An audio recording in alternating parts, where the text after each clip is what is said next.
बिस्मिल्लाहिर्रहमानिर्रहीम अस्सलाम वालेकुम। Once again welcome to my YouTube channel.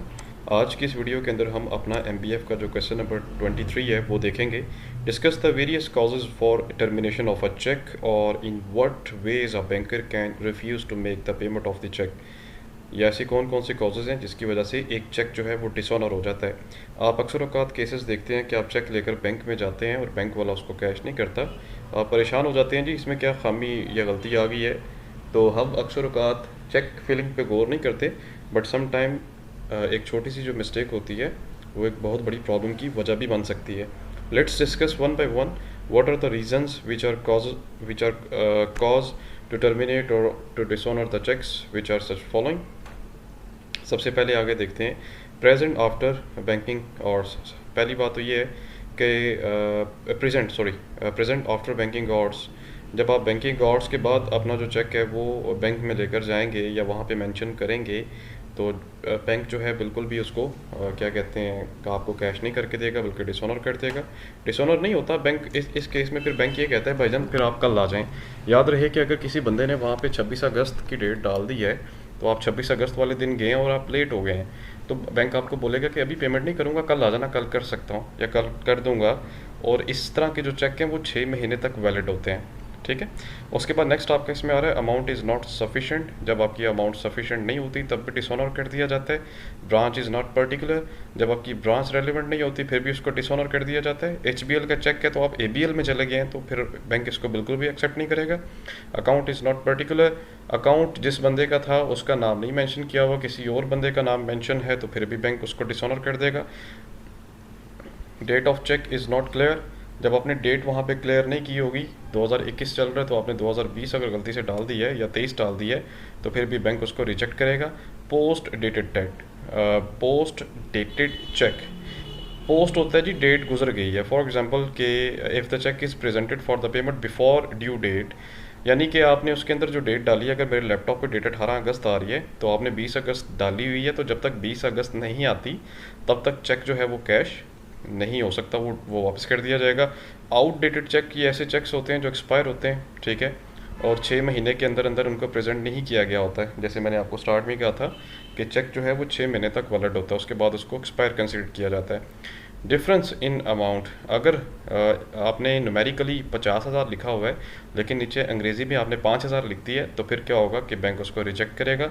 Signature does not match, अगर आपके सिग्नेचर मैच नहीं होते तो फिर भी रिजेक्ट है। मटीरियल ऑल्ट्रेशन, अगर फॉर एग्जांपल कि made the changes in the amount date और name then the banker can refuse.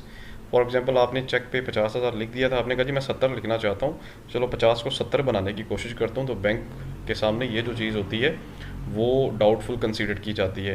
Taunt check जी, ऐसा चेक है जी जो मतलब कि जिसके टुकड़े हुए होते हैं। इन केस अगर किसी बच्चे के हाथ में लग गया चेक तो उसने उसको पीसेस में कर दिया तो वो बाद में कुछ लोग होते हैं वो टेपे शेपे लगा कर लेकर जाते हैं तो वो बिल्कुल भी एक्सेप्टेबल नहीं होता। लॉस्ट चेक, ऐसा चेक जो गुम जाता है वो भी वो किसी भी क्लेमेबल नहीं होता, अलबत्ता आपने बैंक को इन्फॉर्म करना होता है। क्रॉस चेक ऐसा चेक है जी जिसके ऊपर आपने 2 क्रॉस लाइनें लगाई होती हैं, ये चेक कैश नहीं होता बल्कि अकाउंट में जमा होता है। अब क्रॉस चेक की पेमेंट कैसे आती है ये कंसेप्ट आपने समझ लेना है कि बैंक क्या करता है कि आपने फॉर एग्जांपल आपको किसी बंदे ने एक क्रॉस चेक दी है, आपने वो चेक पकड़ा, अपने बैंक ले गए, तो बैंक ने क्या किया उसको आपके अकाउंट में जमा कर दिया और आपको बोला कि सर पेमेंट आ जाएगी। ठीक है।